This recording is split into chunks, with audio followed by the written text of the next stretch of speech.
Hi and welcome to the Money Minute. I'm Devin Shute. And the Money Minute today is focusing on the South African economy in particular and what the data is telling us about how it's doing.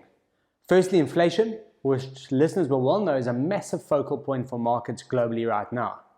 So data revealed last week that our CPI for the month of July reached a 13-year high, and this was driven by sharply rising fuel and food prices, which we have really all felt.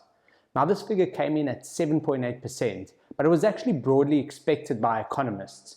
The good news is that's likely to be the peak of our inflation and we're coming down from there. We're actually already seeing significant potential relief at the petrol pumps, with fuel prices predicted to drop substantially next month due to lower global oil prices. In addition, as central banks around the world have struggled to deal with the spike in prices, our South African Reserve Bank has handled this difficult situation better than most. They were cutting interest rates during the lockdowns to help consumers and then started raising the rates earlier than other central banks at the end of last year.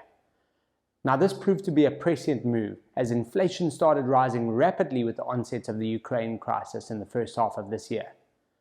What this means is that our current inflation rate, although slightly above our target range, is well below the rates of other countries like the US and the UK, and still not exceptionally high by South African standards. So this is really putting South Africans in a better position than most countries through this very difficult global economic period.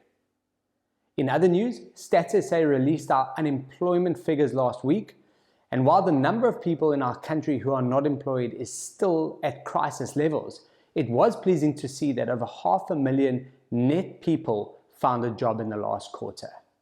Now we really do have a long way to go here, but it's nice to see us take a good small step forward. Thanks for watching. Have a good week.